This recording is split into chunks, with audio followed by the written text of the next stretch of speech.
برسفين جدا لهمبر تقين أنكرتين دانو أمريكا دي بيجا أو نبشت راستكي أنجام دانا بربجارين كوماريو ديمقراط جبو سروكاتيا أمريكا كامبينين خوا گرم دكن و جنين پیشمرگا چندی کاریگری هیا دی شر داعش دا کامیرا کرد کنکشن شاف و روژکی دی گلوان بو.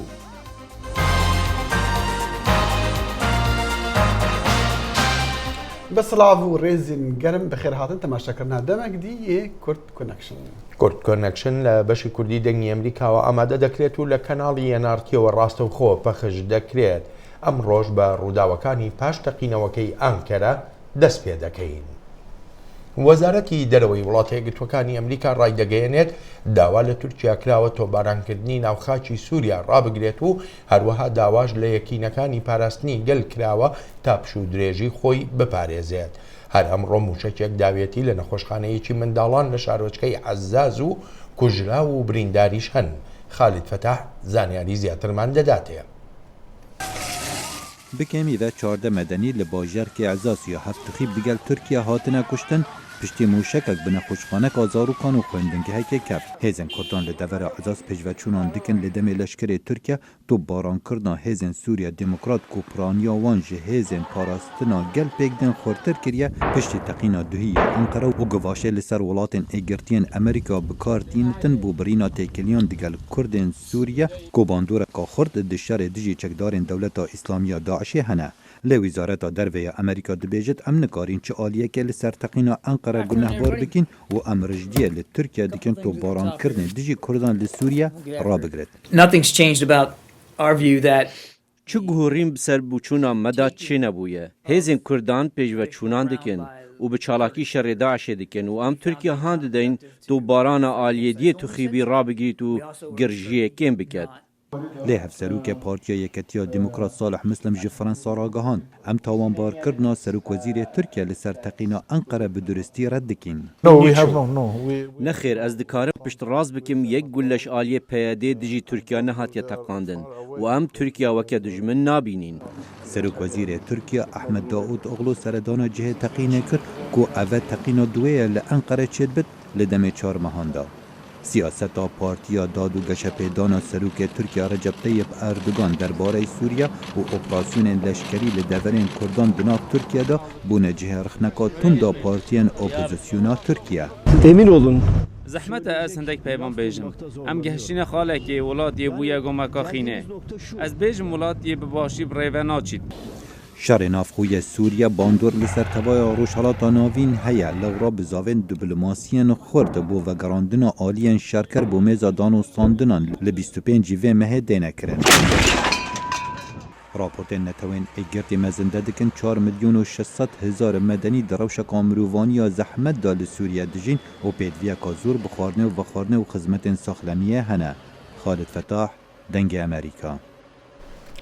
ورادان ترك كمالا شروان كردين سوري بتقينا أنكري خطابار دكن لتقينا خو كوجيا روجا چارشم ميدا لپایتخت تركيا 28 كس هاتن كشتن رادان ترك سوزن تولو برسفي ددن دي عراقي و سوريا دا لي ريبرين كرد بيجن وان قد دست دوان تقينا دا نبويا. مصطفى عشار اف پیدا چونه کریه.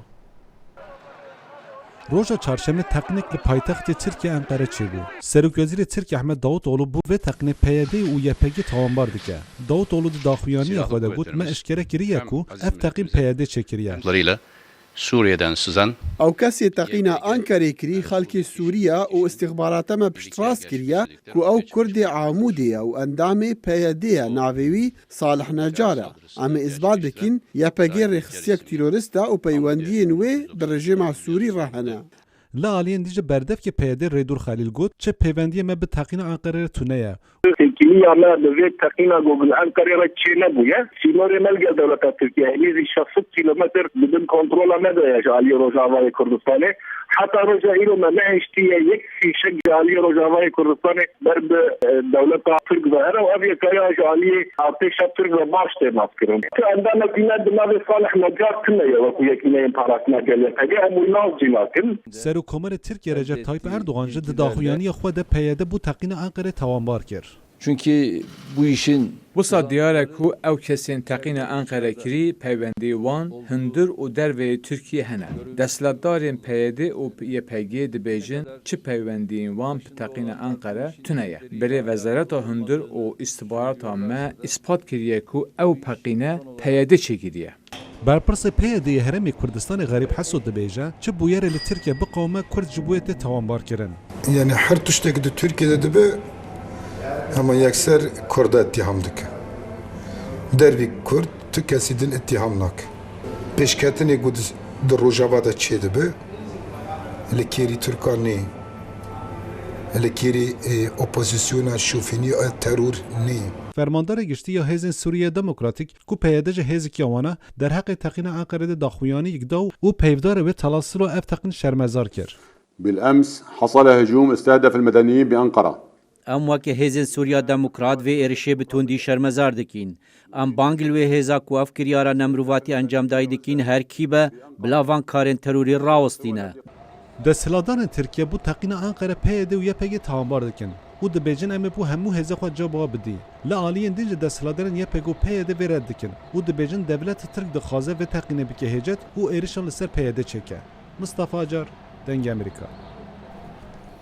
لەم هەفتەیەدا ئەنجومەنی ئەتلانتیک بە هاوکاری ڕێکخراوی کۆنڕاد ئەدێنوار ستیفتۆن لە واشنگتنی پایتەخت کۆنفرانسێکی تایبەتیان بڕێوە برد لەسەر ئایندەی عێراق و تیایدا میوانداری کاربەدەستانی پێشووی ئەمریکا کرابوو لەگەڵ ژمارەیە شارەزای کاروباری عێراقدا. یەحیا بەرزنجی لەوێ بوو ئەم راپۆرتەی بۆ ئامادە کردوین. عێراق لە ئاسمان و زەمینەوە لە شەڕێکی قورسدا لەگەڵ داعش. لە واشنگتۆنیش کۆڕ و کۆبوونەوە گەرمە لەسەر چارەنووس و ئایندەی عێراقێکی ناڕوون. باڵێزی پێشووی ئەمریکا جەیمز جێفری دەڵێت بۆ چوونێک هەیە کە عێراق وەک نەخۆشێکی کەفتەکار دەبیندرێت. عێراق نەخۆشێکی پەککەوتوویە خۆی خستوەتە بەردەم تیمێک لە پزیشکان تکایە چیتان لە توانادایە بۆمی بکەن و چارەسەرم بکەن. ئێمە لە ڕابردوودا ئەو هەوڵەماندا بەرپرسەکان دەڵێن چی بکەین بۆ چاکسازی بەڵام ئەوە لە ناو کۆمەڵگادا نەچەسپیوە. کۆڕ و کۆبوونەوەکان هەموو باس لە دوای نەمانی داعش دەکەن. ئایا عێراق و چارەنووسی بەرەو کوێ لە کاتێکدا لایەنە سەرەکیەکانی ئەو وڵاتە هەر یەکەو لە ئاوازێ خوێنێ. باڵێزی پێشووی ئەمریکا لە بەغداد ڕایان کرۆکەر لە چاوپێکەوتێکی تایبەتی دەنجی ئەمریکا بەلایەوە تەنها کێشەی سەربازی چارەسەری داعش ناکات بەڵکو دەبێت چارەسەری سیاسیش لە عێراق بکرێت. بە بڕوای من ئاستەنگەکانی دەوڵەتی ئیسلامی لە عێراق بە تەنها ئەوە نییە کە هەندێک ناوچیان لەژێر دەستدایە. کێشەکە ئەوەیە چۆن لەو ناوچانە توانای پەرەسەندنیان هەیە. ئێمە بۆچی هەوڵ دەدەین لە ڕووی سەربازیەوە لاوازیان بکەین. دەبێت لەو توانایشیان بڕوانین ئەوەش بەوە دەبێت یارمەتی عێراقیەکان بدرێت تا گۆڕانکاری سیاسی پێک بهێنن بە تایبەتی دەرحەق بە سونەکان ئەوەش دەبێتە هۆکاری ئەوەی ئەو شوێنە لە بارانەی داعش نەمێنێ. ئەنجومەنی ئەتلانتیک بۆ توێژینەوەی سیاسی سەرڕای پسپۆرانی ئەمریکی 25 کەسی شارەزای عێراقیشان بەشداری پێکردووە بۆ پرۆژێک لەسەر عێراق و ئامادەکردنی بۆ سەرۆکی ئایندەی وڵاتەکەیان کە چۆن لە عێراق بڕوانێ.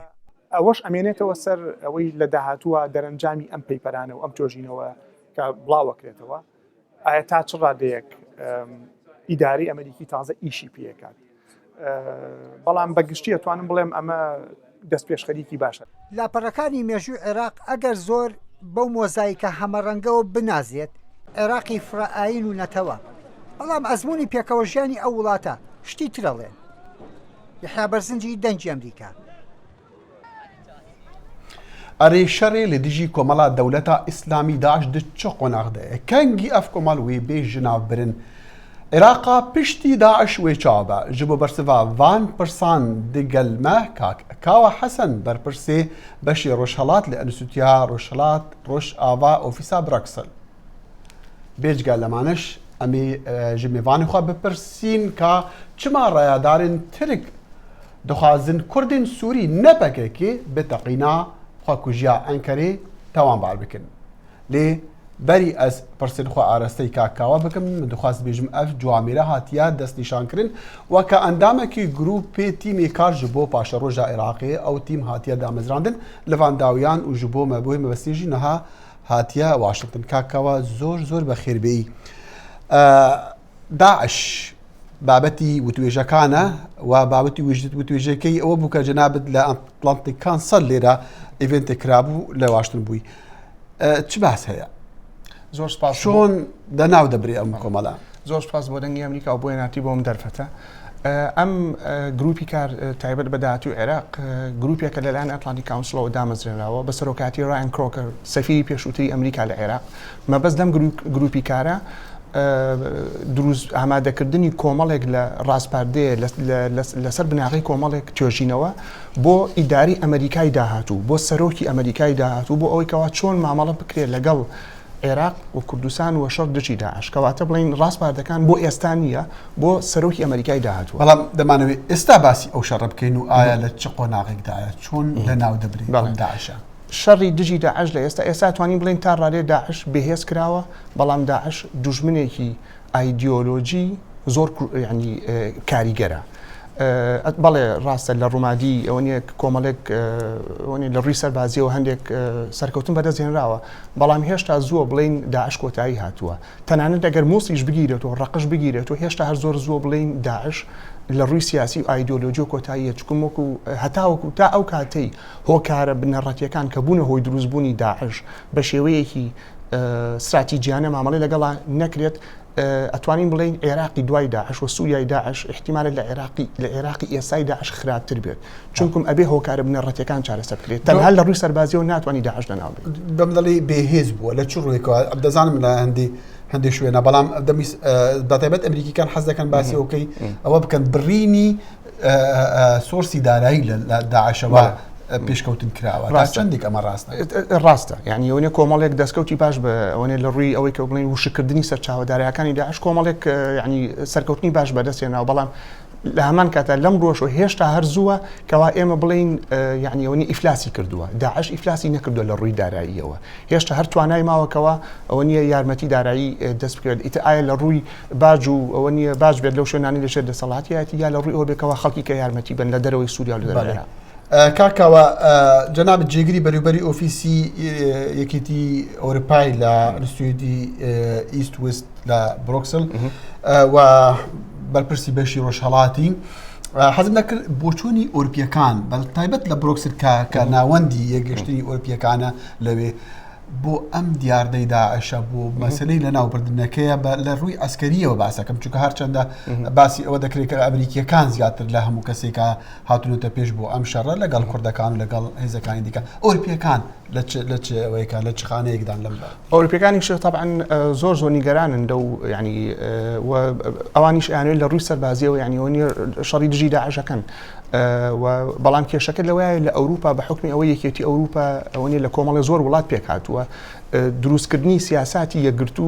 کاتی ئەوێت زۆر زەحمەتە هەتا تۆ 28 دەوڵەت ئەوە نیە وایەن لەیەکی نزیکان بخەیتەوە لەوەکەیەوە یەک سیاسەتیان هەبێ بۆ ڕوبەڕووبوونەوەی ئەوە نیە ئەو ڕووداوە گەورەکان بەڵام بەگشتی توانین بڵین لەگەڵ ئەمریکای و لەگەڵ وڵاتەکانی ناوچەکەش هاوڕان کەوا ئەبێ داعش لە ڕووی سەربازیەوە لە ناو ببرێت بەڵام لە هەمان کاتە ئەبێ هۆکارە بنەڕەتیەکانی چارە بکرێت و لە هەمان کاتا کێشەیەکی کە هەیەکەوە کاریگەری زۆری هەیە لەسەر سیاسەتی یەکێتی ئەوروپا تایبەت بە ئەوەیە ڕوبەڕووبوونەوەی داعش و بڵین ئەو ڕووداوانی لە خۆرڵاتی هەڵەزڕۆیەکەوە ئەو کۆچە گەورەیە کە لە سووریا و لە عێراق و لە وڵاتەکانی ئەکرێت ئەمە ئەوروپای زۆر نیگەران کردووە لە هەوڵێکی ئەوەیە بەردەوامدان لە ڕێگەی تورکیا و لە ڕێگەی وڵاتەکان و بتوانن هەندێک چارەی بۆ بدۆزن و ئەو تاسک فۆرسە کە گروپی کار پێدەڵێ بوو بە ڕۆژی عێراق پێم وایە ئەرکەکەی ئەوەیە کە پێشبینی ئەوە بکە دوڕۆژی عێراق و سووریا چۆن دەبێت بۆ ئەوەی حکومەتی داهاتووی ئەمریکی شتێک لێ بزانتن چی دەوتری لەناو ئەو ناوەندەکە چەند ڕۆژێکە لەگەڵ یانایی سەبارەت بە و دو ڕۆژە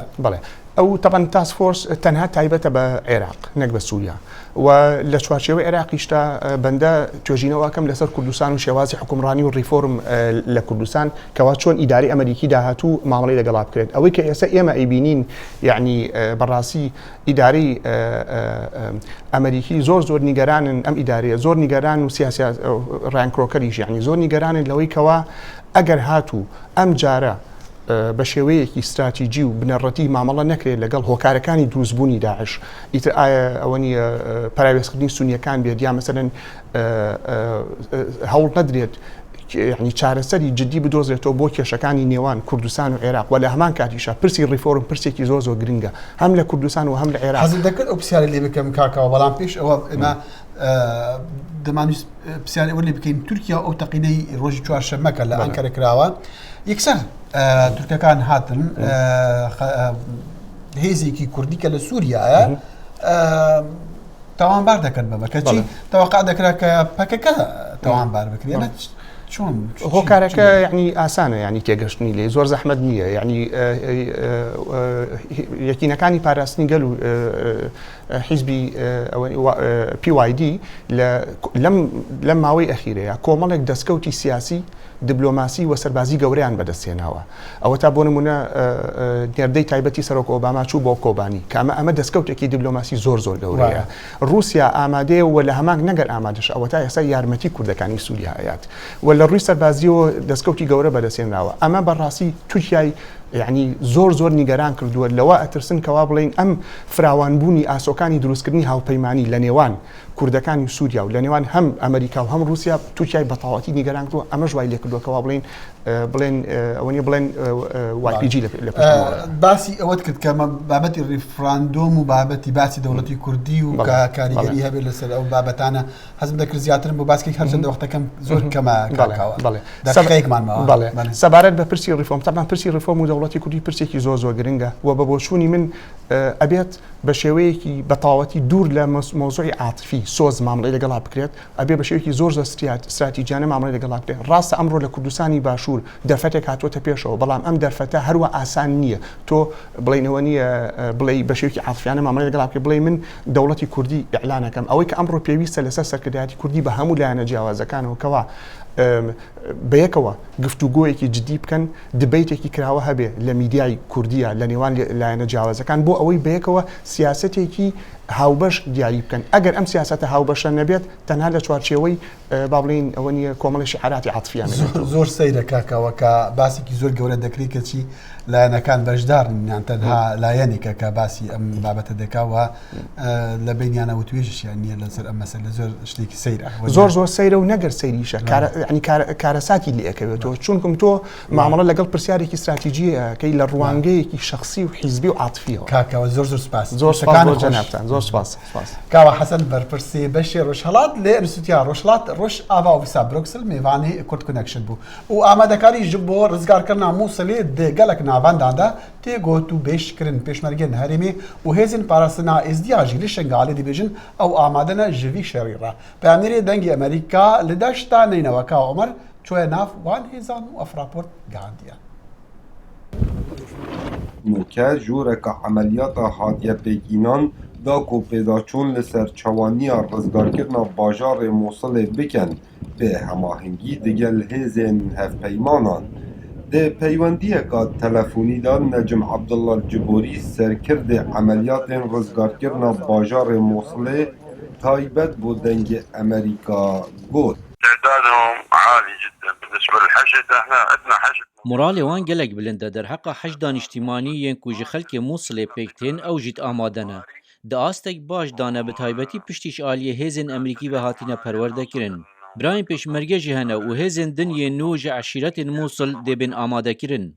Şarazayên leşkerî wesat dene xuyakirin ku eger operasyona Mosulê dest pê biketin mîhwerê Şengalê dê giringiyeka taybet hebîtin.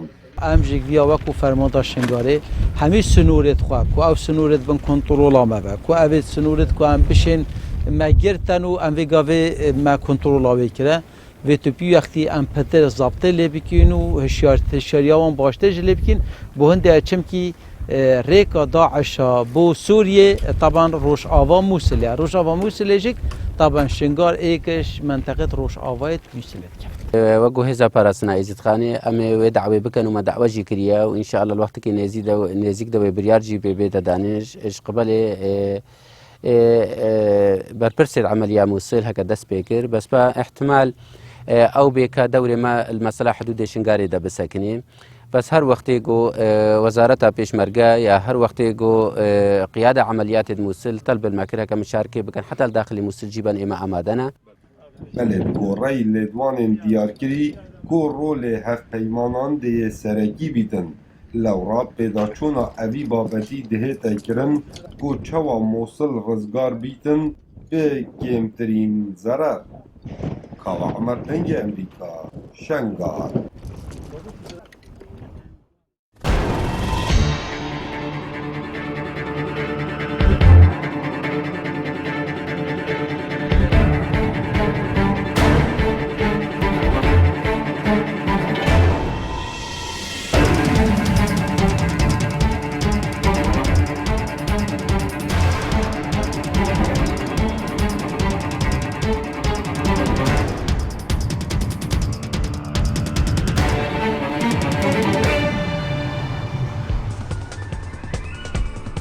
NRT, Kurdistan's #1 news channel. ژنانی پێشمەرگە ڕۆڵی خۆیان هەیە لە کێشە ئاسایشیەکانی هەرێمی کوردستاندا. ژیار محەممەد پامنەری دەنگی ئەمریکا چەند چەو ڕۆژێکی لە ناو ژنانی پێشمەرگەدا بەسەر بردووە و لە راپۆرتەکەیدا باسمان لە ژیانی ڕۆژێکی ژنانی پێشمەرگە بۆ دەکات.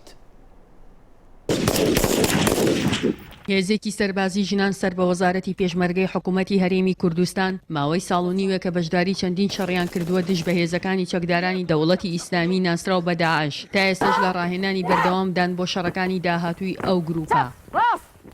لەگەڵ دەستپێکردنی شەر داعشە ئێمە ئەو کاتە لەسەر یەکەی 106 بووین دڵنیا بە یەکەکەی ئێمە لیواکەمان چووە بەشیر و ئێمەش بە دەر نەبووین لەگەڵ ئەوانە بە تایبەتی ئەو ڕۆژەکە یەکەم جار بە بەشداریمان کرد لیواکەمان لە شەڕابوو یەکسەر ئێمە 6 ساعت 12 شەو بۆ دۆشکەمان بردووەتە ئەوێ قەناسمان بردووە فەوجەکەمان جوڵانە چوینە تووشان بەشانی برا پێشمەرگەکانمان لەو شەڕا بەشداریمان کردووە.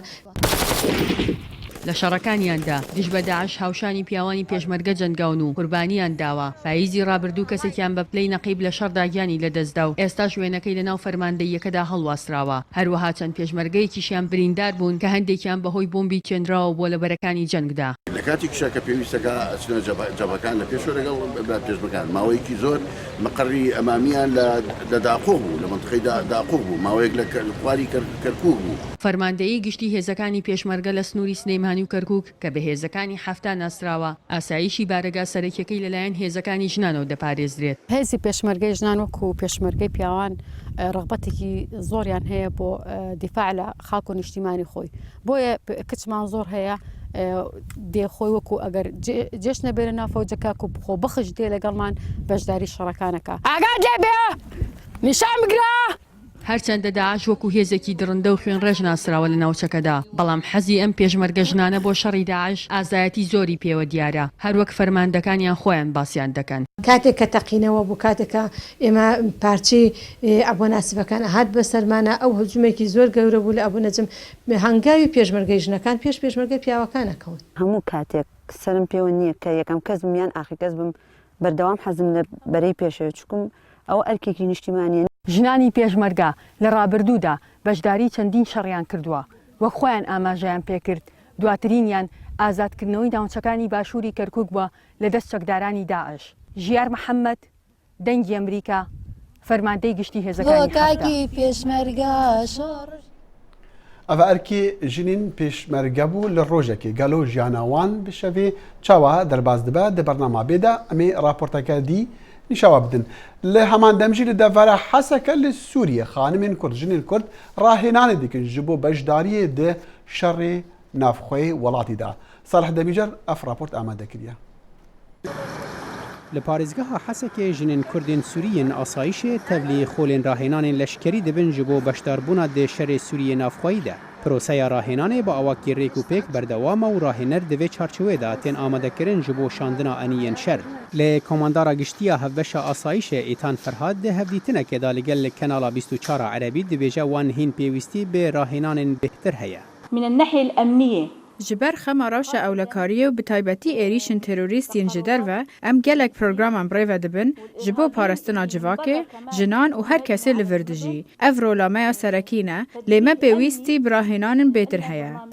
Rahênera leşkerî îmar Qamişlo ku jinên beşdar fêr dike çawa haydar bin ji planên dijminên wan ew pêwîstiya beşdarbûna jinên asayişê di şer de tîna ziman lê dibêje ew derbasî eniyên pêşiyên şer nabin.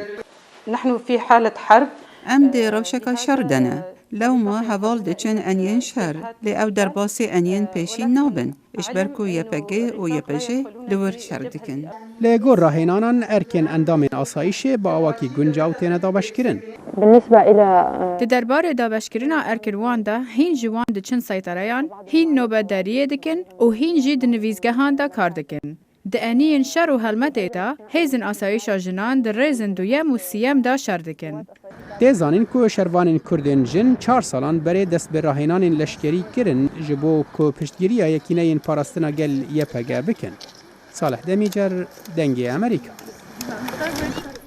سێهەم هەڵبژاردننی بەرایی بۆ پۆستی سەرۆکایەتی ئەمریکا لە ستانی ساوت کارۆلاینا گرنگی خۆی هەیە و لە ساڵی 1970 تا 2008 هەر کاندیدێک لەو ستانە سەرکەوت بێت بۆتە کاندیدی لایەنەکەی هەر بۆیە کۆماریەکان و دیموکراتەکانیش بایەخێکی زۆر بەم ستانە دەدەن. لەم هەڵبژاردنە بەراییەی ساوت کارۆلاینادا ڕوونترین شتێک بۆ کۆماریەکانەوەیە دۆناڵد ترامپ سەردەکەوێت پاش ئەو پێشەنگەی لە هەڵبژاردنە بەراییەکەی نیو هامشەردا بەدەستی هێنا بەڵام سەرۆک ئۆباما لەو بڕوایەدا نییە. هێشتاش بڕوام وهایە بەڕێز ترامپ نابێتە سەرۆک کۆکارەکەش دەگەڕێتەوە بۆ ئەو بڕوایە بەگەلی ئەمریکا هەمە و پێم وایە دەشزانن بوون بە سەرۆک کارێکی ڕژدا نەک میوانداریکردنی بەرنمەیەکی ڕاستەوخۆ یان بەرنمەیەک لەسەر ژیانی ڕاستەقینەی خۆت. سەرۆکایەتیکردن کارێکی قورسە و زۆر کەس پشتمان پێدەبەستن تا بە دروستی کارەکانمان بکەین. دۆناڵد ترامپ لێدوانەکانی سەرۆک ئۆباما بە ستایشکردن ناودێر دەکات. وەک سەرۆک کاری زۆر خراپی کردووە. سەیری بوجە بکەن، سەیری خەرجەکان بکەن، ناتوانین شکست بە دەوڵەتی ئیسلامی بێنین. سەیری بەرنامەی تەندروستی ئۆباما بکەن، بێ هیچ چەندوچوونێک لەو پۆستە لای دەبین. سەیری سنوورەکانمان بکەن وەک پەنیری سویسری لێ هاتووە. ئەم پیاوە کاری زۆر خراپی کردووە و زۆریش بردوینێ تا دواوە. سەرۆک ئۆباما جەخت دەکاتەوە کە چاودێران لە جیهاندا دووچاری شۆک بوون بەوەی ڕاگەیاندن و لێدوانەکانی کۆماریەکان لەم هەڵمەتانەی هەڵبژاردندا. ئەوەی مەبەستمە ئەوەیە هەموو سنگیان خستوتە سەر دۆناڵد ترامپ بەهۆی ئەو قساین دەیکات چونکە بە شێوەیەکی تری جیاواز دەیان لێ لە دەمێکدا کاندیدەکانی تریش هەر هەمان شت دەڵێن وەک ئەو هەستەی دژی موسڵمانان هەیەتی هاوشێوەی کۆماریەکانی ترە. دۆسەی کۆچبەرانی یەکێکە لەو دۆسە گرنگانەی کاردانەوەی ڤاتیکانی بەدوای خۆی داهێنا. لە کۆنفرانسە ڕۆژنامەوانیەکەیدا هاوکاتی کۆتایی هێنان بە سەردانەکەی بۆ وڵاتی مەکسیک سەبارەت بەو دیوارەی دۆناڵد ترامپ دەخوازێ بۆ ڕێگەگرتن لە کۆچبەرانی مەکسیکی دروستی بکە پرسیار لە پاپا فرانسیس کرا. پرسیارەکەی تۆ لەوەدایە من چی دەڵێم دەنجی بدرێت یان نا خۆم تێکەڵ بە شتانە ناکەم تەنها ئەوەندە نەبێت دەڵێم ئەو پیاوە کریسچیان نییە وەک خۆی دەڵێت. هەڵمەتەکانی هەڵبژاردننی سەرۆکایەتی ئەمریکا ڕوو قۆناغا هەستیارەکان دەڕوا بەڵام ئەم هەستیاریەش نەبۆتەمایی ئەوەی هەندێک لە کاندیدەکانی کۆماریەکان بێزاری و ناڕزایی ناوخۆیان دەرنەبڕن. بێگومان هیوا بڕاوم دەکات دەزانیت جاری پێشوو لە ساڵی 2012دا کۆماریەکان هەر خەریکی شەڕی یەکدی بوون خەریکی ئەو بوون یەکتری بە زەویدا بدەن و لەوانەشە تەنها هۆکارێک بوو بێت ئۆباما هەڵبژاردننی بردەوە چکە زیانی زۆریان لە خۆیان دەدا نازانم بۆ دەیانەوێت لە سەرکەوتندا شکست بچنەوە. لەو توێژە تەنبەتەنەکەی ڕۆژی پێنجشەمەیاندا دۆناڵد ترامپ و جەب بوش مشتومڕێکی تند لە نێوانیاندا دروست بوو. ترامپ بنەماڵەی بوشی بە درۆزن ناودێر کرد لەسەر ئەوەی لە ساڵی 2023دا وتوبیان عێراق چێکی کۆمەڵکوژی هەیە. بۆ دیموکراتەکانیش وەک لە ڕاوەرگرتنە گشتیەکاندا دەردەکەوێت هەردوو کاندید هیلاری کلینتن و بەرنی ساندرز لە نێو دەنگدەرانی دیموکراتدا زۆر نزیکن لە یەک. ئیتر دەمێنێتەوە سەر ئەوەی ئایا دەنگدەرانی ساوت کارۆلاینا ڕۆژی شەممە 27 ئەم مانگە دەنگی زیاتر بە کامیان دەدەن. دەست خۆش بڵێن هەنگاوەکانی داهات و چی دەبن پێش ئەوەی ساوت کارۆلای نەبێت چکۆ گوتت زۆر گرنگە لەبەرەوەی ئەوەی دەرچێ دیارە بووە بە کاندیدی ئەمە بەپێ ئەو ئەنجامانەی کە لە ساڵی 1970ەوە هەتا ساڵی 2012 کە هەڵبژاردن بۆ لە ئەمریکادا هەر کەسێ لە ساوت کارۆلاینا بردبێتیەوە بۆتە کاندیدی لایەنەکەی خۆی سبەینێ یەکێ لە هەڵبژاردنە بەراییە گرنگەکانە لە ستانی نیڤادا لەوێ ئەلبەتە وەکو باز دەکرێت بەرنی ساندرز لە پێش هێلری کلنتنەوەیە لەوانەیە ینی ئاماژەکان وا بۆی دەچن کە بێری ساندەرز لەوێ بیباتەوە دۆناڵد ترەمپیش پێشتر بە ئاماژەی بەوەی کردووە بەلایەوە گرنگە نیواداش بباتەوە ئەم هەفتەش چاوەڕێ بکەین چاوەڕێ دەکەین. جازیزانم لێرەشدا دێینە کۆتایی کورد کۆنەکشنی ئەمڕۆ تا ڕۆژی سێشەمەی داهاتوو هەر شاد بن. خدا حافظ.